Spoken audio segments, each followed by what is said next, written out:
Show, and in today's show, we're going to be interviewing two folks. We're dealing with Rich and Clayton. These guys are the author of this book. I'll put a quick QR code on the screen so that everybody can see it and understand what it is that we're talking about. And then we'll provide this code to you again at the end of the show. The actual book is called Generative Artificial Intelligence Revealed. And the book really delves into the world of generative AI, which is a topic near and dear to Sean and I's heart. We talk a lot about that. It seems week in and week out because everybody's looking to figure out how can they leverage it? How can they implement it? Is it a fad? Is it going to pop? Where's it going to be in the future? What's the future state look like? Et cetera, et cetera. And so with that being said, let's jump into a conversation. And Rich, if you don't mind me asking, talk to the audience a little bit about the book. Let us know some of the inspiration behind it and kind of the history. Yeah, thank you. The history, the full context, I guess, actually began with another book called Doing AI, which I wrote in December, maybe 2021. And Clayton was an unfortunate reader, though he sent me a really positive message on LinkedIn. And it's a great book. Thank you. And so he slid into my DMs, I guess is what the kids say. And so we started talking about technology, and his background is law. So he was coming at it from the perspective of like the I guess the legal and kind of like ethical considerations of AI adoption. I was more from a technical perspective. And ChatGPT dropped or was released, and I guess that was November of 2022, maybe. Oh. And that really sort of accelerated, I guess, our conversations, mainly because, the technology was so compelling. I guess first and foremost, the user adoption was meteoric. And then on top of that, the algorithms were trained from the internet. So from a legal perspective, that presented some interesting hurdles or obstacles, or at least, sort of discussions. And after a couple of months of going back and forth, kind of wrestling with the technology, what it was, what it wasn't, we decided to write an article that quickly became a very large, bloated article of maybe, 10,000 words. And so we decided to kind of like codify, I guess, our observations in a book. And actually the screen capture that you shared with the QR code is reference to that book, which was released last summer, maybe June or July, so a little over a year ago. That was kind of like our, at the time, narrow understanding of the technology, and it so I our narrow interpretation of the technology and kind of what was happening. And so it was kind of a lighter treatment, I guess. It was only about 20,000, maybe 25,000 words. We continued to work on the book after it was released, and then we decided to sort of like really invest our time and energy into a comprehensive treatment of the topic. And that was maybe 3 or 4 months ago, and now we have finished. The book is in pre-press. It is actually called Generative Technology Revealed, with a very lengthy subtitle. What is that subtitle? It's a great question. I think the peer group drove a lot of words to the subtitle. Well, yeah, we were aiming on SEO, but the subtitle is Understanding AI from Technical Depth to Business Insight to Responsible Adoption. That book will be available in the next maybe week or two, and I think we have maybe a link to that book website. The book will be available on Amazon as well, paperback, hard copy, audio, etc. But the ebook version is going to be available for free, which is hopefully compelling to your audience. No, this is great. The one thing that's funny, and this is this I think applies to everybody listening to the show. We go to bed as AI experts and we wake up as novices. So it's changing that fast. And so it's no wonder why as soon as you write something into the book, you're like, oh, snap, we forgot about this, or this this just changed. This is now irrelevant. It's really literally changing. There's definitely an aspect of that. And I think we're battling with that to some degree. And we certainly heard a lot of people like, why would you even write a book about something that was changing so quickly? However, our strategy was to find kind of like these really systemic or congenital type of things, aspects, problems, deficiencies, limitations with the technology from a technical perspective. So like these strange technological artifacts, as well as from like the legal and regulatory perspective. And so we were looking for concepts that were going to persist, that were like important to understand, because it informed like a reader's comprehension of what was happening, but also something that wasn't going to necessarily change. It's hard to walk that line, and certainly we had to talk about some things that we know have a half-life that is pretty rapid, but other aspects of it really held up.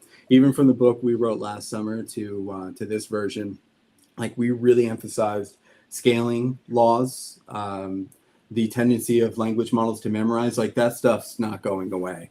No, and so that's the biggest problem we're trying to solve today, for sure. Yeah. So, I mean, what has you seen that surprised you? How persistent, from a challenges perspective in Gen AI? So, there's some things that you guessed and guessed correctly. Is there any that you guessed wouldn't persist and has? I know for me, RAG, right? I thought RAG, someone would be able to advance it far forward than what everybody initially came with, but it has certainly been the gold standard when it comes to adding data to generative AI.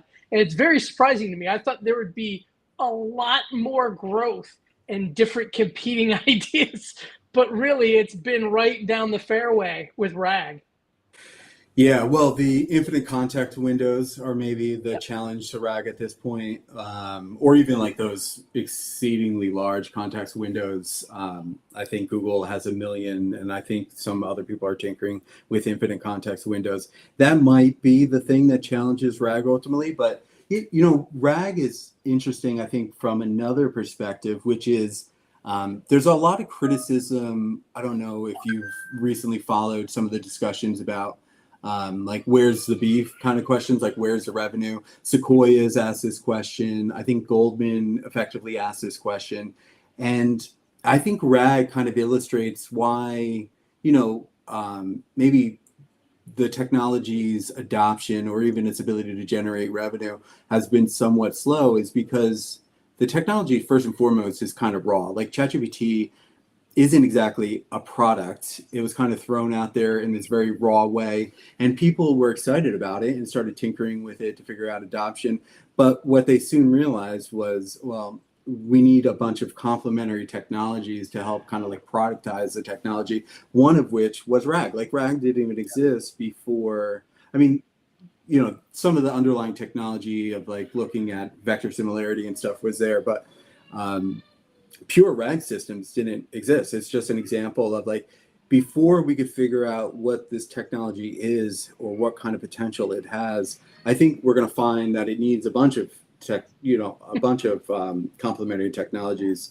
Prompt chaining is one, prompt templates is another, advanced prompting techniques, like all those things are just being discovered. So it's a good question though.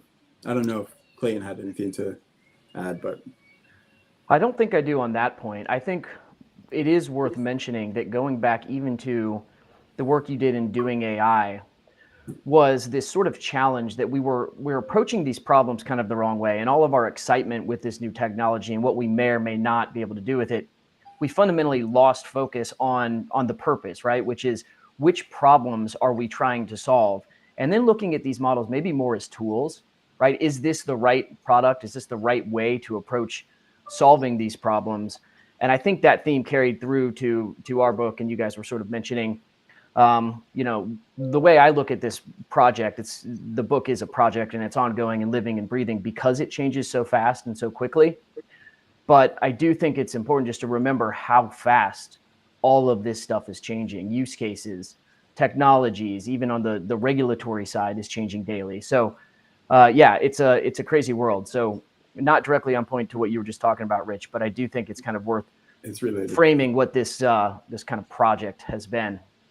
Yeah, absolutely. I mean, again, the key thing that I think most business leaders are failing at is understanding the art of the possible. Yeah. And understanding what kind of value to time curves are available. Those are the two challenges that I see regularly from the people I talk to. I get, number one, hey, does this stuff actually work? Still, 2024, does this work? Number two, well, can you actually do anything with it? Here are the two things that, and I think your book is really good in educating people these problems. And I know, to your point, Rich, 2022, it came out. Here we are 2 years later, and there's still so much myth and legend when it comes to this technology, where, as I remember, like, when was Google Transformers made? Like, so as any technology, it evolves, and you're looking at 20, 30 years of AI theory coming into reality, and there's a lot more to unpack. And to your point, Rich, I don't think it's going to be like, this is what the technology is going to change. It's going to be the layering of other technologies, which is exactly how GPT really came on the scenes. It was built on the shoulder of giants. Yeah. You're almost talking about a kind of like Heisenberg principle of uncertainty to some degree. Like, a lot of people get locked into what is happening right now, and like, what is the technology doing? And like the harder we look at that, the harder it is to also understand momentum, right? Like, if you're trying to identify the position of something, you don't really understand the momentum. Conversely, if you're looking at the momentum, you don't know where you are at any one point. And I think that's kind of a tension that businesses specifically, are trying to reconcile. They're looking at the technology and they're like, okay, well, it could do this. And they kind of miss, I think, maybe some of the momentum, that the technology is changing pretty rapidly. And so I think when organizations are thinking about the adoption of the technology, I think right now, organizations should think about long-term positioning. They should be thinking about what use cases they might find value from today, but not over-invest in the technology, because I think they run the risk of creating maybe like vendor lock-in to some degree. Like, if you go all in on your chips today, you miss out on the momentum, which is like, you would, if you, like, Bloomberg adopted the technology, they wrote a really fantastic paper. I think it was December of 2022, they adopted GPT-3, or maybe it was early 2023, and they spent $1.5 million to train their own model on their own data. Now, a lot of businesses aren't going to have their own data to even train enough data, at least, to train their own models. But they missed out on GPT-4. They missed out on infinite context windows. Like, think about all the technology they missed out, because they're like, this, we understand the deficiencies in the technology today. We were looking at position, kind of like the Heisenberg uncertainty principle. What they missed was, it's actually changing really fast. And maybe they would have been better off from a strategy perspective, an adoption perspective, if they had, like, kind of, taken the foot off the pedal a little bit, and then just worked on kind of like general purpose technologies or adoption strategies, just to some degree. Well, one quick thing, we have our messages open, so anybody who wants to put in for a question for Rich and Clayton, or even me, please put it in here. One of the questions that someone put in was around when it comes to adoption, should technology or ROI be the focus on adoption? So right to your point, Rich. Yeah. So to me, I might even, sorry, Rich, go ahead. No, Clayton, please. I was going to say, I would even, foundationally, again, this is what we always have to challenge ourselves, is make it problem centric. So something I'll tell organizations is kind of treat your AI programs like you would a startup, which means you really have to be clear on your vision, mission, and core values, so that from your boards of directors through your executives all the way down through the rank and file, what purpose you're striving towards, so that when new technologies come online, you can evaluate what's the best approach. Is it consistent with where we're trying to go? And then same with the risks, right? You're looking at all these risks that are emerging daily and changing just as rapidly as the technology. And you can start to analyze, can we pivot so that we're still consistent with our vision, what we're trying to accomplish, yet reduce some of the emerging risks and maybe approach it a different way. So I think that's important. So I guess in answering your question, I would say not technology, but I would try to beat problem-centric focus into the culture as much as you can. Have that North Star. David? Yeah, I got a question for Clayton. So I spent 10 years, 16 years-ish, and somewhere in the middle, varying degrees, in legal, working for some of the big AmLaw firms, and in technology, not as a lawyer. But you have an interesting perspective as a lawyer. And I think a lot of our viewers, especially leadership, is suffering, not all, but some are suffering from analysis by paralysis. They're on the sidelines, they're waiting. There's an unknown HR component to this, which we won't dig into on this conversation, but just as a call out, most employees are afraid that AI could take their job. You hear this in the news and the media, but there's this other component that's happening that leadership needs to be aware of. And that is that if they continue with analysis by paralysis, because the workforce is scared, if the organization they work for is not adopting AI, they're going to feel like their company's stagnant. They know they're falling behind in the skill set. They're going to look to jump ship to go to another company that is embracing it. So to that point, what are some of the, because I have a feeling the analysis by paralysis could be, I don't want to get sued.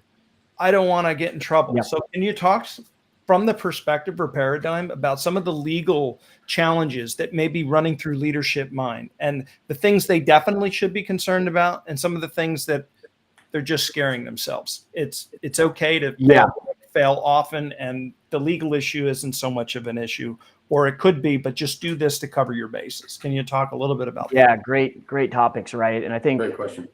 So you've got, what Rich said, I agree with, right? Which maybe being intentional and slowing down a little bit is a good thing so that you can analyze and keep up with tech. On the other end of that spectrum, right? Or if you keep going are we paralyzed? Are we not moving? Do our investors get concerned? Do our employees get concerned because we're not innovative? And frankly, let's be honest, most employees want to play with this stuff. It's cool. It's new. It's innovative. They can be more efficient. I think your point on, so one of the things Rich and I do in our book is try and kind of establish a landscape of generative AI risks. One of those that we discuss is employee replacement, employee concerns. And I think that's why I keep going back to this idea of vision, mission, core values.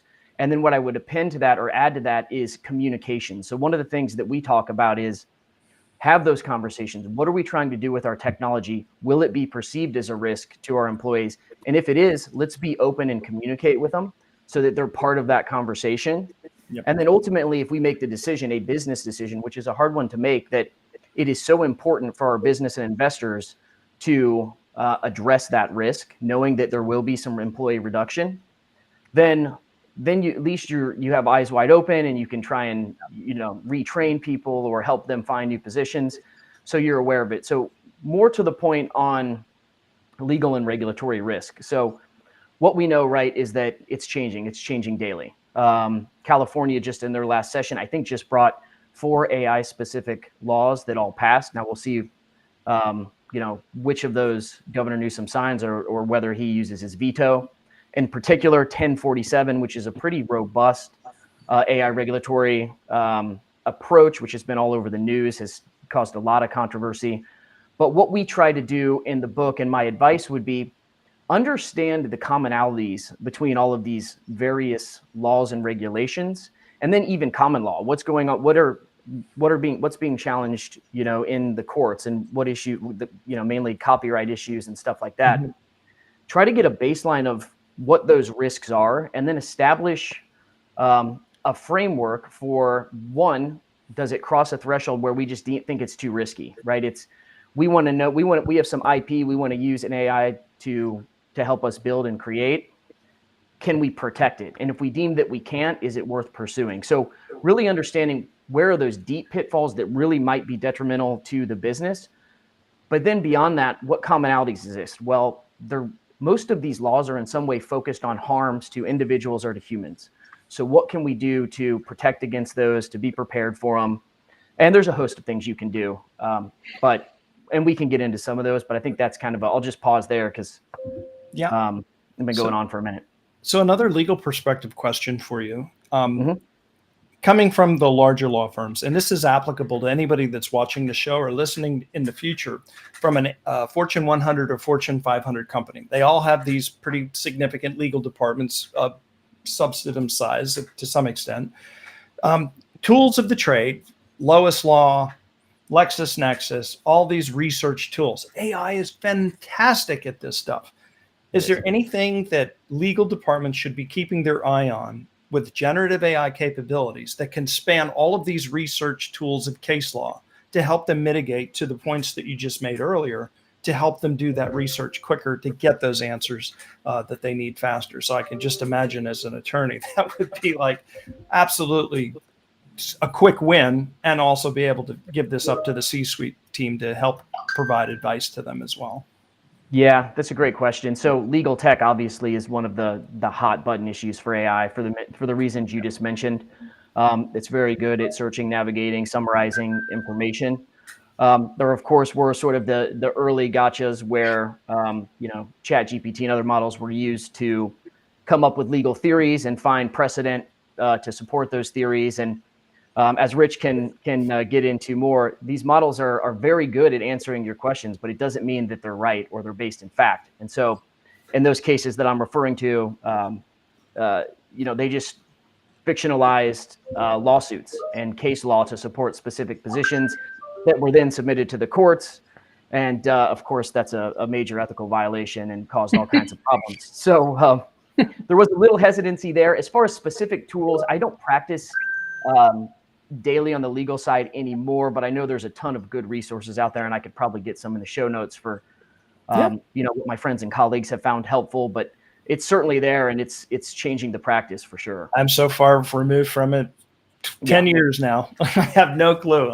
Figured it was a good question to ask for sure. But I do. So I guess one specific example that we did do with some success was we were able to create some models in support of analyzing all of the legal agreements that you have with your clients, your customers, and your business partners to pull out key legal provisions, whether they be cybersecurity provisions, insurance provisions, stuff of that sort, which again is just an incredible time saver and a good check, because as time goes on, of course, you've got 6,000 addendums to each client agreement. What has been added as it relates to data privacy obligations, what has been added as it relates to security, so on and so forth. So I think there's a bunch of those really good use cases where the technology has proved, game-changing without overstating it. Question for either one of you. Unlikely pairing for the book as authors. Talk a little bit about how you guys met and came together to write this book. Yeah, unlikely pairing in a number of ways. So and we laugh about it a lot, but because there's this juxtaposition of don't do that, and they're like, yeah, I want to innovate. So well, and I do think I will say my legal approach has always been as a business enabler. So oftentimes I think our role isn't to say no, but is to figure out how to say yes. So nice. That's kind of my legal worldview. But with Rich, it really was. I just reached out. I liked that he was challenging the overlooking, if you will, of finding real business problems to solve with AI. At the time I was with the company, we were spinning up AI prototypes pretty regularly, and they all went the same way, right? You'd have a meeting, you'd do the wow factor. Everyone was like, oh, this is game changing. It's incredible. And then it would fizzle and die because there wasn't a real problem behind it. So I reached out, told him I liked his book, and I said, hey, have you thought about AI regulatory risks and how it might impact the industry? And I think the first answer was just no, period. And I was like, oh no, this isn't going to go well. But then upon reflection, it kicked off a conversation that's still going on. So thanks, Rich, for indulging us. That's excellent. I mean, I guess I lean more into Rich's domain, but I'll tell you, for the two of you, I'd really like to know, one of the common questions that I get is, as a business leader in IT trying to digitally transform my business, my enterprise, the company I work for, how do I have a rational, sane conversation between the two different worlds? The CISO who says, like Clayton, hey, we've got regulatory, we've got cybersecurity insurance that we've got to follow. And then the business leaders who are like, look, Joe Schmo down the street is using this and they're able to drop their costs by 30%, and we can't, and we've got margin to make. How do you have that rational conversation? I'll let both of you guys respond to that one, because I know it's got to be a juicy one. Clayton, you want to go first? Oh, I'm going first. Okay. So I don't want to keep hitting the point, but there exists a huge competitive advantage opportunity, I believe, for organizations that are intentional about how and if and when they use these technologies. And so I think if you put the right team together, and by right team, I mean neurodiversity, you want the naysayers, you want the sales folks who just want the new thing to go sell, you want everybody there. But the tricky part is, right, you have to have the quarterback. You have to have the leader who can put all of this on the table and keep all of these input from all these important points of view together, because this technology cuts across the entire organization. It just does. Everyone has to be involved. So I think in approaching those conversations, you establish the North Star. You say, here are some examples of ways other organizations have effectively used these technologies. Do we see any applications here? And if so, then you really spin up a responsible AI program, if you will. And it wrestles with this stuff at the outset to establish what you're going to do and how. And then on an ongoing basis, you continue to have this group who's always looking at it and analyzing all the various factors. So that would be my initial response. Yeah, it's a great question. I think, we're an odd pairing, to be sure. However, I think we both look at non-adoption, I guess, as a risk factor as well. And so it's not just legal and regulatory risk or even ethical concerns that organizations need to be worried about. It's not adopting the technology too. And so there is kind of this analysis paralysis, and it's not even just limited to like the ethical, legal, regulatory kind of considerations. Those are more substantive than any others. Like, I've even met people who have kind of these existential fears, kind of like adopting the AI doomer kind of viewpoint of the technology. And while I think those perspectives are unhinged, some people are worried about them. And so regardless of like what you're factoring into your decision making, part of that decision making should be not making a decision. And that's a risk in and of itself. And so, I think where we meet, Clayton and I, is that we do want to see organizations adopt the technology and to be innovative. And it's just, how do you do that is the question. And you have to figure out what problems you want to solve first. I think earlier we had a question about return on investment. I think return on investment should certainly be part of the discussion. It's a material and kind of like substantive concern for businesses. However, it shouldn't dominate the conversation either, because you want to be kind of prospecting, you want to be experimental. Maybe you don't know exactly what use cases are going to provide ROI. And it's kind of an indirect consequence of the technology. The technology is so general, it's really hard to identify, what use cases are going to be the most material use cases for the technology. But two, like, I think even working with the technology, I've spent a lot of time over the last year and a half working directly with the technology, and it works in like very counterintuitive ways. Like some things it does really well, like it could write code to run a web app to play tic-tac-toe in the browser, but it can't play tic-tac-toe. And so, you know, it from a human perspective, it's counterintuitive. Like the things we tend to project kind of like these anthropomorphic standards on the technology. When we see it do something exceptional, we assume that like a human, it could probably also do other things exceptionally well. And the technology doesn't work like that. And so that's why I'm saying experimentation is really important, but also back to that idea of like position and momentum. The technology is moving so fast. So you want to experiment with the technology, but you don't want to overinvest in the technology either and kind of like compromise maybe your long-term adoption strategy. And so it's a very like nuanced discussion ultimately about AI adoption. And, you know, I think that's what we were wrestling with in the book.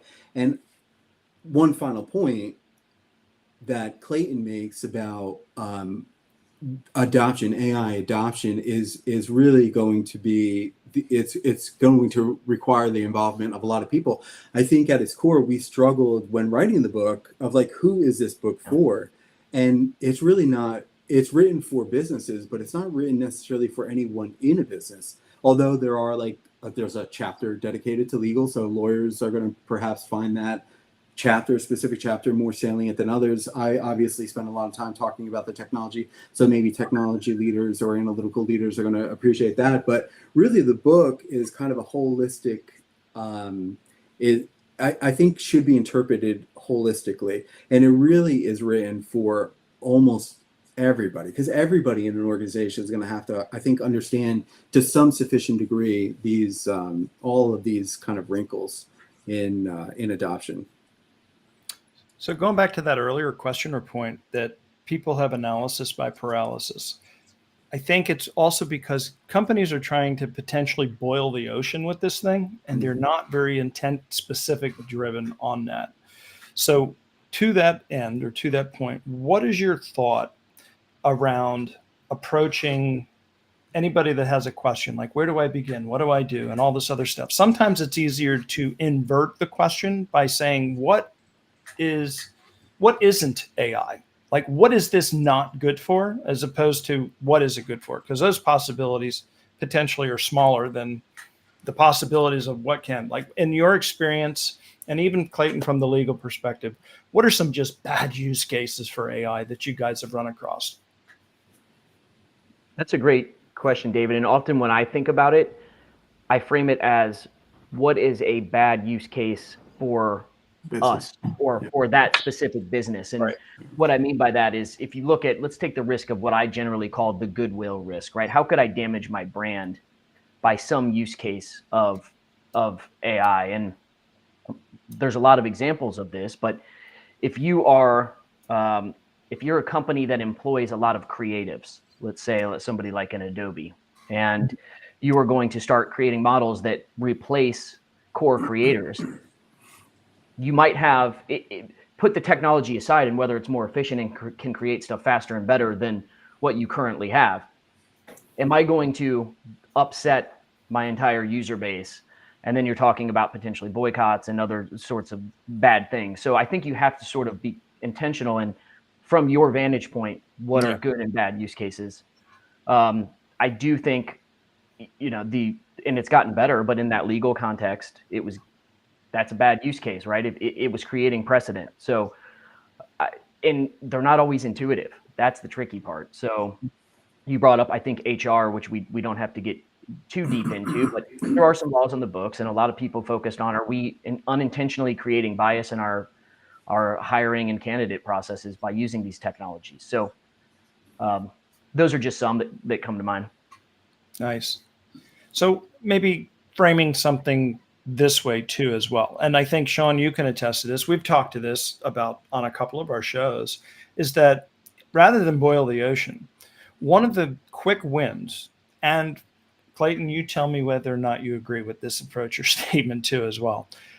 So from Rich, a standpoint of taking this technology and not trying to do a whole bunch of it, but looking at, I don't know, pick a department, find a workflow that's impactful, inject into one of the blocks of the workflow, ask the question, can AI make this more efficient? And if so, that's a low-hanging piece of fruit. Insert AI here. And rinse and repeat. Small, little successive wins. People get the confidence. Management gets the confidence because it's inside the walls. And I'm going to caveat and disclaim that workflow has nothing to do, no breach, no data's leaving. There's no interactive with customers. So it's all inside the walls, inside the business, and may not even directly touch an employee to where they know that it's there, but it's part of the process. It's part of the workflow. So from a legal standpoint, I would think it would be very protective, but at the same token, it's small enough to iterate on. It's small enough to find the low-hanging fruit. And it's also potentially has a huge win of rinse and repeat, that type of methodology. And if companies focus and start there, they might realize a little bit more success sooner rather than later. What are your thoughts on that? Yeah, I think that's a great approach. I think it's very similar to how I would recommend doing it. And perhaps the only thing maybe you could add to it is some kind of more robust training program as to what this technology is and how it works, so that business leaders across the organization can start to think about their problems and analyze whether they have good use cases that they may volunteer. I still, and I hate to slow it down too much, but I still like the idea of having some kind of central nerve system or group that's processing all these disparate use cases, so that you don't accidentally find yourself, you start dabbling with it, and then all of a sudden you say, well, wait, we can do it just as easily with these external data, and we can do this. And then you might hit a threshold where you have real risk that are worth, noting and mitigating. But I think that's a great approach. Nice. Yeah. I mean, I see it as, there are very large common use cases like knowledge base. You can't get more Gen AI, 101 as, hey, a knowledge base, right? Then you get into very vertical specific ones, like your legal research assistant, right? And again, it's in the industry, but it's not individual.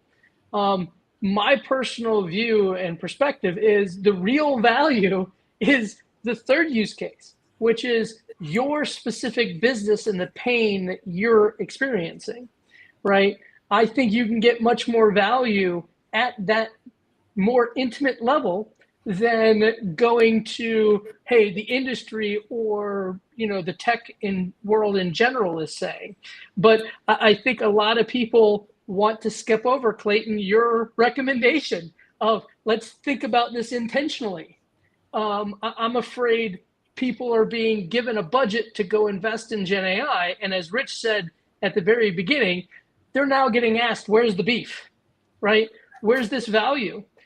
So, if they weren't doing it intentionally and they've made some investments, they may very well run into challenges justifying a lot of the hype spend, as I like to tell it. Yeah, I think that's a great point. Rich, we had a show called The AI Bubble a couple of weeks ago that Sean and I did. And I noticed that in the book, there's like a segment that you talk about the future of generative AI. Based on what you're seeing with a lot of information coming at you from a fire hose or drinking from the fire hose, so to speak, look into your crystal ball and kind of tell folks watching today's podcast, like, what are some of your perspectives? Where do you see the future? What does that entail? Oh boy. It doesn't mean you have to be right or wrong. It's a crystal ball, and the crystal ball might be a little fuzzy or hazy, but just perspective wise, based on experience. Kind of. Well, I would just add to, I'll take a swing at that question. I would add, I really like what you're advocating for, David, sort of starting small. I think if you're an organization adopting the technology, figuring out what the technology is on like low-hanging fruit is a great way to kind of cut your teeth. You can figure out maybe how to evaluate different use cases, maybe build different data pipelines. Maybe you need a RAG system. Maybe it's figuring out how to get your data from one system over to a RAG system. Like, you could do all those things on low-hanging fruit or like these really small use cases. And I think that's a great way for organizations to mature, analytically speaking.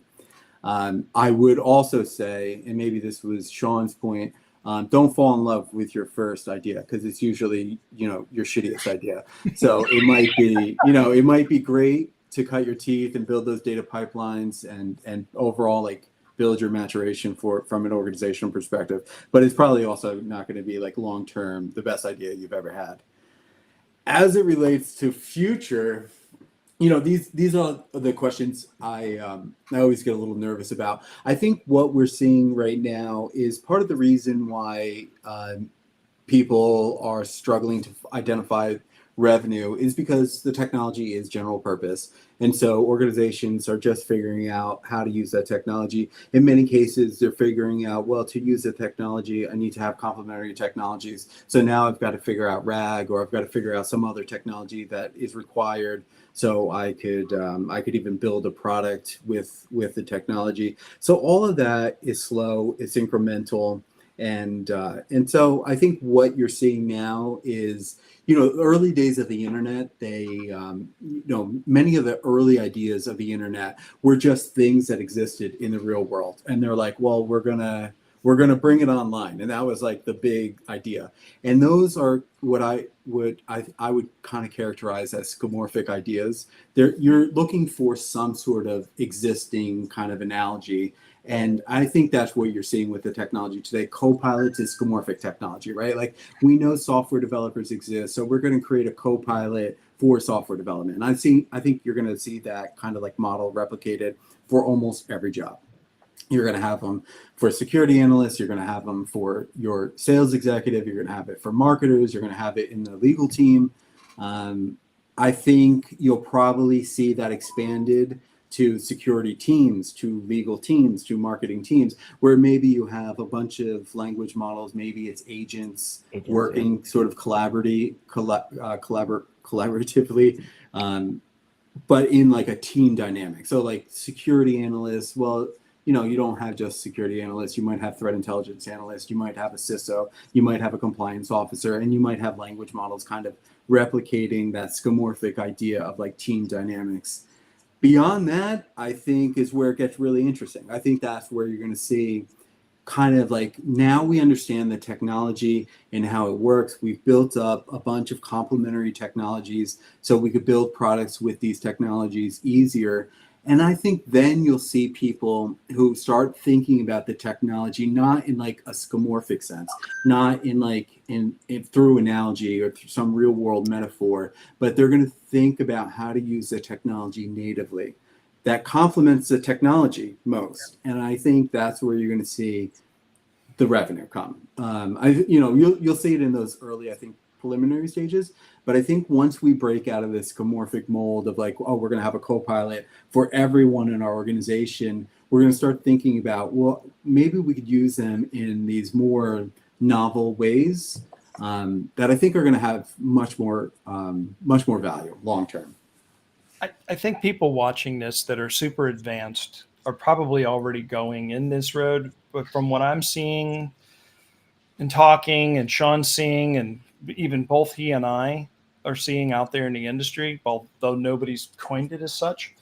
If you took the medical field and how you have specialists, I have a love-hate relationship with this, but in any event, you get a sniffle, you go to see the ears, nose, and throat. You got a headache, I don't know, you go see the neurologist because maybe there's some cranial issues. You got this, you go see the specialist for that. My point in that is that a lot of the knowledge of these LLMs, I see them becoming very deep into their domain knowledge experts of whatever.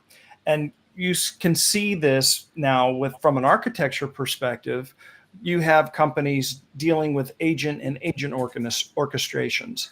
For those out there listening to know anything about maybe even Docker container, Kubernetes, where this hub controls all these little endpoints. Those endpoints are these specialized large language models. So if you think of that in context of a business organization, you've got HR, you've got finance, you've got all the departments. If you've got domain knowledge of LLMs for each area within your business, and in an orchestration AI agent layer to kind of orchestrate the knowledge between each of those, it reduces hallucination, increases productivity, And I think a lot of companies are going this route because I've seen this architecture exist out there for a little while. Have you guys witnessed or seen anything like that in the areas of either people you've talked to, folks that you've interviewed, the research that you've done in the book? Have you run across anything like that? Because Sean and I have seen a little bit of it, but there's not a lot of public speaking about it for sure.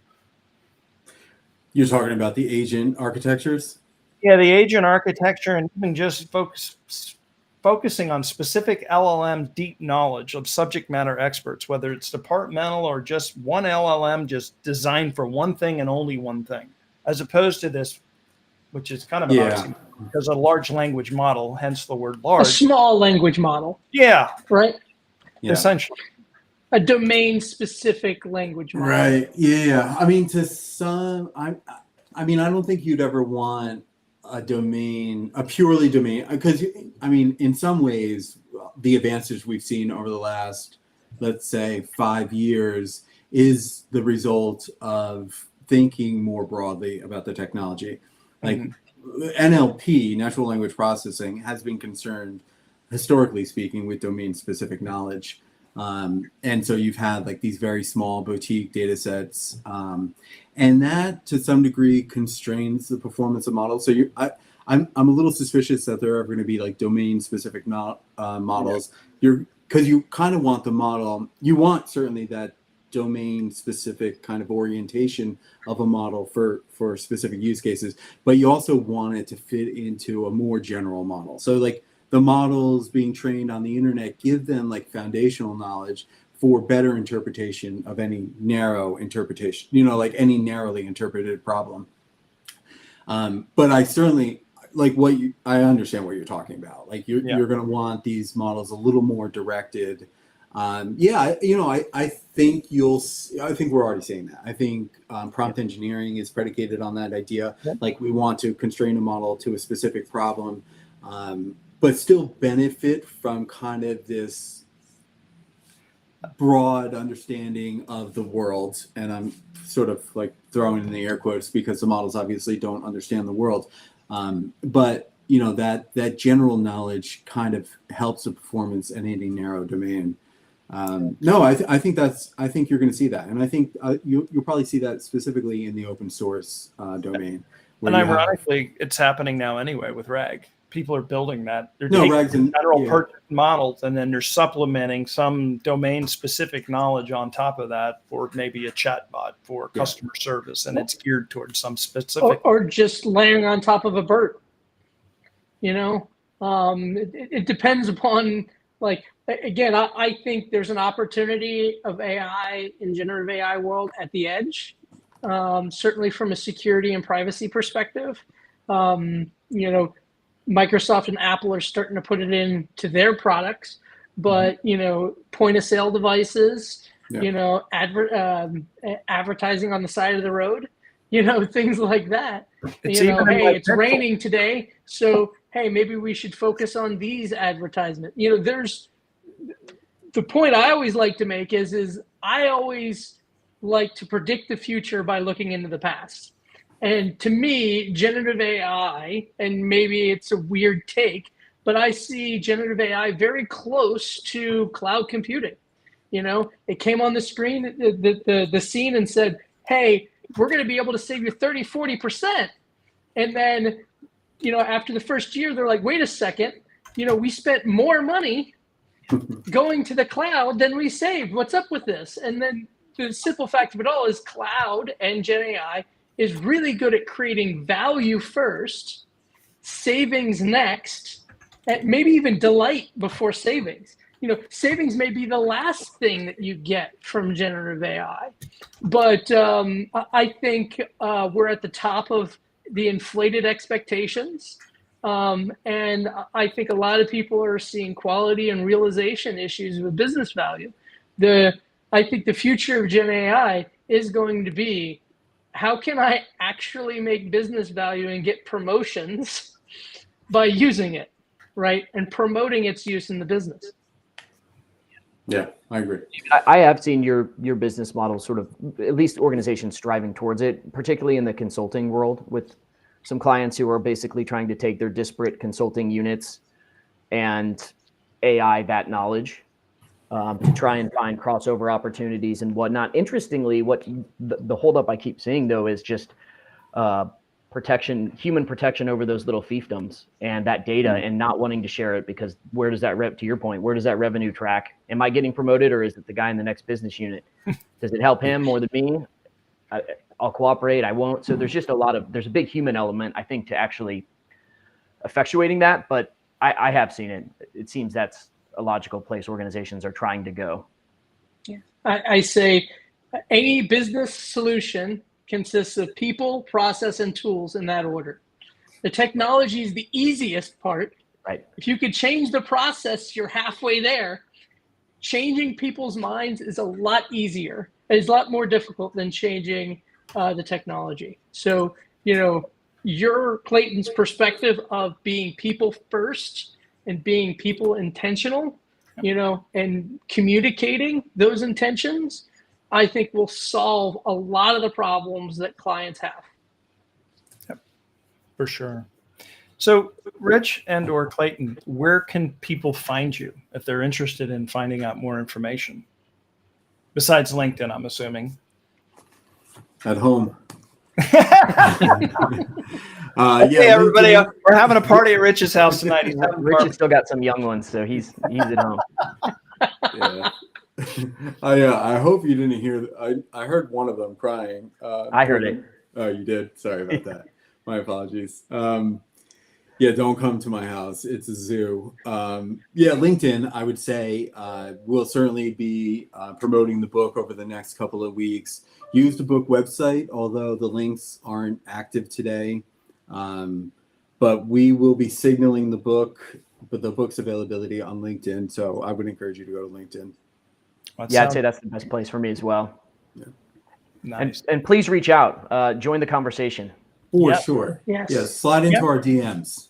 Yeah. And so, absolutely. It seems to work, right, Clayton? You sound so old when you say that. I love it.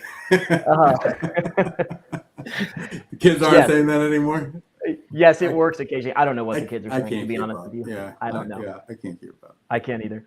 So just as a reminder for everybody listening, this is being live streamed and it will be available on LinkedIn. So join the conversation there in the comments section, ask questions.